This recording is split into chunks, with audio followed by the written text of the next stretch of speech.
I sent my entire salary while stationed overseas to my wife, only to find out she used it to get married to her lover. My name is Michael Johnson, but my friends call me Mike. I am 32 years old, a sergeant in the United States Army. My hometown is Austin, Texas, a vibrant city that I have always longed to return to. But now, for more than a year, Ramstein, Germany, is the place I call home. I am here to serve my country, far from my family, far from the wife I trusted with all my heart, Jessica. And I have just learned, not through a letter or a phone call, but through public wedding photos on Facebook, that Jessica has taken my money saved for our future, to start a new life with another man. The feeling is more than just pain.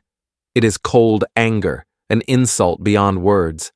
How did it get to this point? My mind replays the past, searching for signs I missed, lies I believed. I met Jessica 3 years ago at a coffee shop on Austin's South Congress. She was a sweet, slightly naive art grad, whose eyes lit up with admiration when I told her about my service in the military.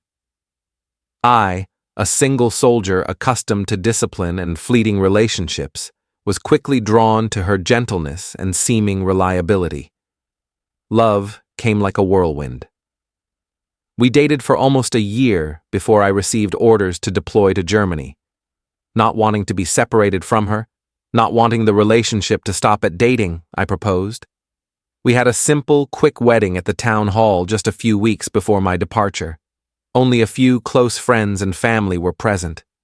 We promised each other that when I returned from my 2-year term in Germany, we would have a bigger, more formal ceremony. That promise now sounds like a bitter farce. Before we left, we sat down and worked out a very clear financial plan. I would send almost all of my income home. My base salary was about $3,800 after taxes, plus a housing allowance because I had a wife back home and a living away allowance, for a total of about $5,200 a month. Jessica would use that money to pay off the mortgage on the small house we had just bought in Cedar Park, about $1,800 a month, and pay for utilities, insurance, property taxes, and other basic living expenses. The rest, about $2,000 a month, would go into a joint savings account as capital for the future. Jessica said she could handle it, that I could focus on the task at hand. And I trusted her, absolutely trusted her, entrusting all of my assets and future to my young wife back home. That was the biggest mistake of my life. Life in Ramstein was not easy. The iron discipline, the grueling physical and tactical training, the pressure of the job, and above all the loneliness and isolation.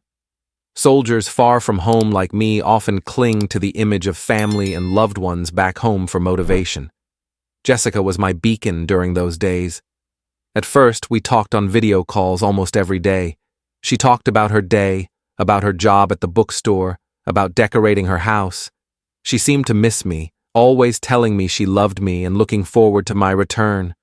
But about 6 or 7 months ago, things started to change. The calls became less frequent. When I called, she would often not answer, then text back saying she was busy, or tired, or already asleep. When we did talk, her voice sounded distant and impatient. She talked less about herself, mostly asking me about my work, and then quickly ending the call. There were times when I asked her about her financial situation, about her mortgage, about her savings. She always gave me very general answers. "Everything is fine, honey. Don't worry, I can handle it. I've paid the rent this month." Once she even said that prices in Austin were going up, the cost of living was increasing, so her savings weren't as much as expected. I, a soldier who only knew the training ground and orders, completely believed those words. I even felt guilty for leaving her to shoulder everything at home alone. I told myself that she was just stressed, tired. I was too blinded by love and trust. Now, looking at Jessica's radiant face next to David Lee in the wedding photo, I searched my memory for who this guy was. David Lee. The name sounded familiar. Was he an old colleague of Jessica's from the advertising agency where she had interned before working at the bookstore? Or was he some new friend she had made after I left? I realized something bitter. I had barely known Jessica's social network for over a year. She had built a completely different life, a secret world that I had no idea about. When did they start this relationship? Right after I left? Or in the past few months? How could they hide it for so long? What did Jessica lie to me about in those short calls, those superficial messages? The feeling of betrayal multiplied. It was not only the pain of a husband whose wife cheated on him, but also the bitterness of a soldier whose back was stabbed by the person he trusted the most, who used his sacrifice to serve their own purposes. Planning such a lavish wedding couldn't happen overnight. It required time, money, and careful planning. That meant that for months, Jessica had been receiving my regular remittances, talking fake love notes over the phone, and holding hands with David Lee, planning every detail of their big day. They had picked the venue, booked the party, bought the rings, sent out the invitations, all with my money. The brazenness, the cruelty of it made my blood boil. The initial shock passed, replaced by a cold, iron-like determination. I didn't cry. I didn't break things. My years in the military had trained me to control my emotions in the most dire of situations. Now I saw this as a new mission, another battle that I had to face and win. The goal, to clarify the truth, collect evidence, and demand justice, to demand what was mine. The first person I went to was Sergeant First Class Davis, my immediate supervisor, a seasoned and trusted soldier. I gave him a brief description of the situation, showing him the photos on my tablet. He looked at me, his eyes sympathetic but also serious. "Johnson," he said, his voice low and steady. "This is a terrible situation, but you're not alone. A lot of soldiers have been through the same thing. The important thing right now is for you to stay calm and act wisely." He advised me to contact the Army Legal Aid Office on base immediately. "They can't represent you in a civil divorce in Texas," he explained, "but they can advise you on your rights under the Service Members Civil Rights Act, the initial legal steps you should take, and most importantly, they can refer you to reputable civil attorneys in Austin who have experience handling military cases." The next morning, I showed up at the JAG office. A young female attorney named Captain Miller met with me. She listened attentively to my story, taking careful notes. She confirmed what Sergeant First Class Davis had said and provided additional details about how to protect my financial interests while overseas. She stressed the importance of acting quickly to prevent Jessica from continuing to divert assets. She gave me a list of 3 family law attorneys in Austin who were affiliated with the Military Legal Aid Network. The next step was to gather evidence. I sat in my room for hours, channeling my pain and anger into concrete action. First, I took screenshots of all the wedding photos on Facebook, saved the links and the congratulatory comments. I searched David Lee's personal page, gathering every public information I could find. Then I logged into our joint Bank of America account. My heart sank when I saw the numbers on the screen. The savings account, which should have held at least $25,000 to $30,000, was now down to a few $100s. The checking account was nearly empty. I scrolled down to see the transaction history for the past 12 months. A series of large expenses caught my eye. Multiple large cash withdrawals for unknown reasons.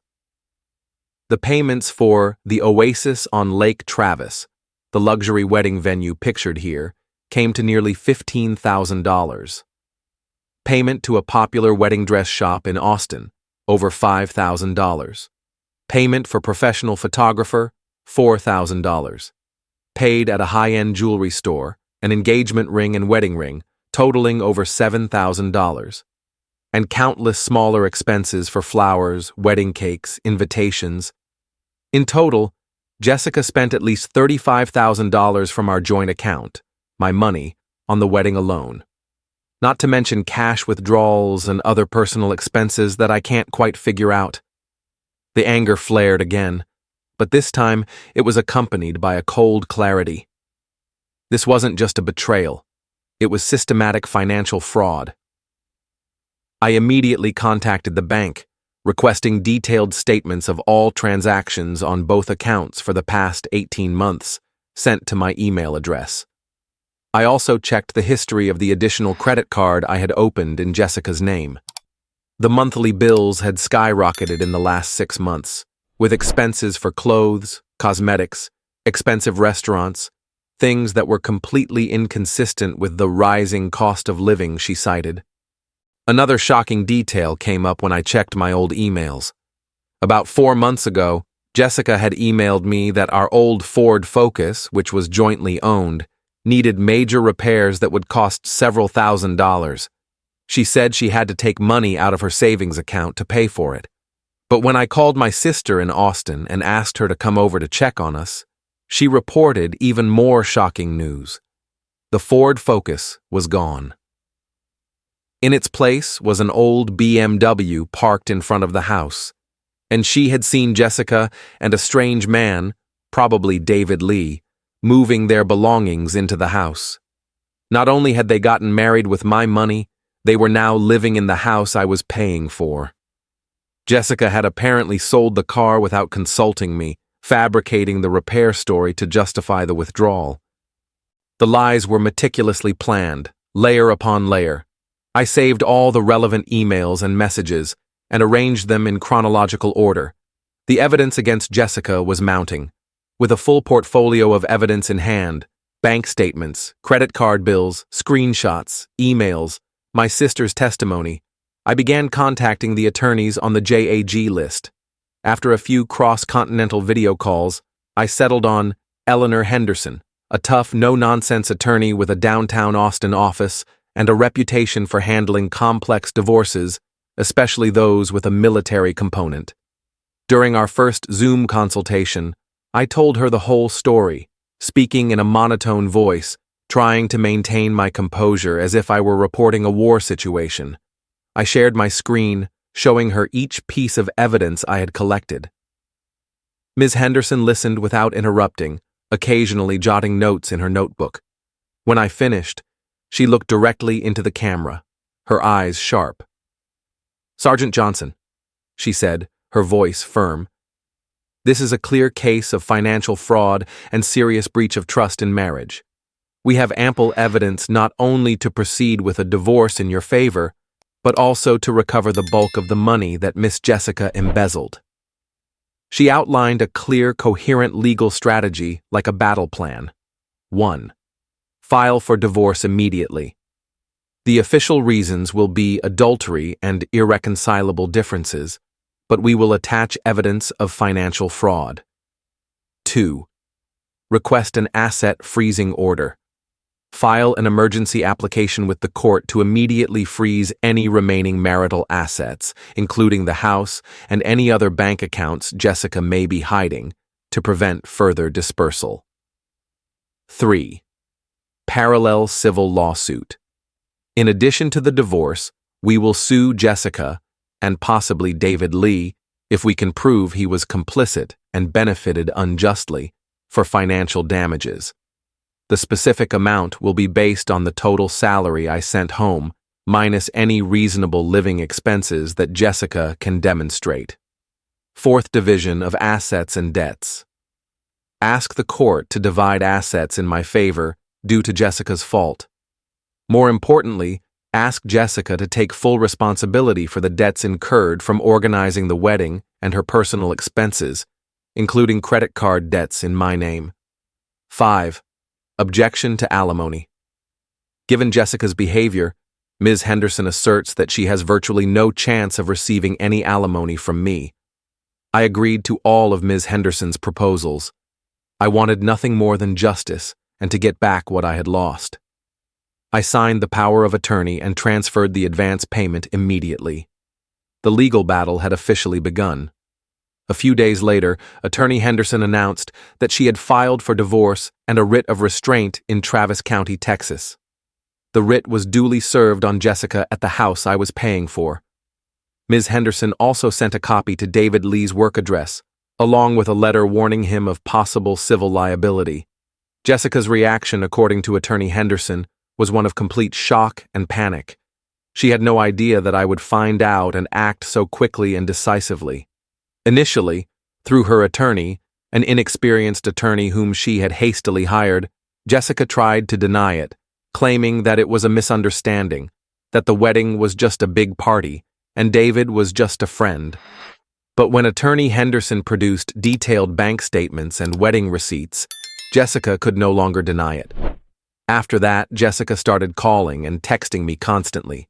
Late apologies, crocodile tears over the phone, blaming the situation, loneliness, David Lee for seducing her. I followed Mrs. Henderson's advice and did not return any calls or texts. All communication had to go through my lawyer. My cold, resolute attitude seemed to scare Jessica even more. The proceedings proceeded as Ms. Henderson had predicted. The discovery phase was when my attorney demanded Jessica's complete financial records, including her personal accounts, credit cards, and any other sources of income. Jessica's attorney tried to delay, providing information in small doses, but Ms. Henderson was adamant, repeatedly filing requests for the court to intervene. Finally, under legal pressure, Jessica was forced to provide the full disclosure. These documents further reinforced the evidence that she had been living a lavish lifestyle at my expense for a long time. Next came the depositions phase. Since I was in Germany, Ms. Henderson arranged for me to participate via video conference. Sitting in the JAG office in Ramstein, I saw the faces of Jessica and David Lee on the computer screen. Under Ms. Henderson's sharp questioning, their lies were gradually exposed. Jessica repeatedly contradicted her testimony about when her relationship with David began, about the purpose of the large expenditures, about the sale of the shared car. David Lee tried to act irrelevant, saying that he thought Jessica was divorced or had her own finances, but the text messages and evidence of financial transactions between the two proved otherwise.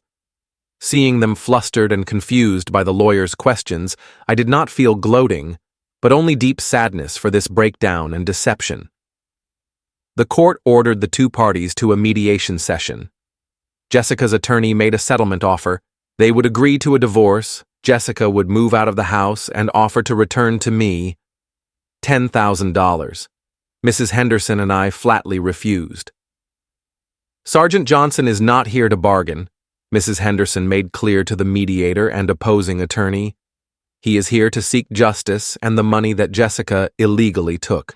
That, by our rough estimate, is close to $60,000, not including the value of the car that was sold. The conciliation failed. The case went to trial. Throughout the nearly 6-month trial, I continued to perform my duties in Ramstein. The sleepless nights, the exhausting days at work, and the stress of the lawsuit left me exhausted. But the support of Sergeant Davis, my unit mates, and especially my sister and parents at home, after I decided to tell them the truth, kept me going. They constantly encouraged me, reminding me that I was doing the right thing. And most importantly, I saw this as a fight for my honor. I could not let others trample on my sacrifice without being punished. The day of judgment finally arrived. Since I was still in Germany, Ms. Henderson represented me at the trial in Austin. She called me right after the trial ended.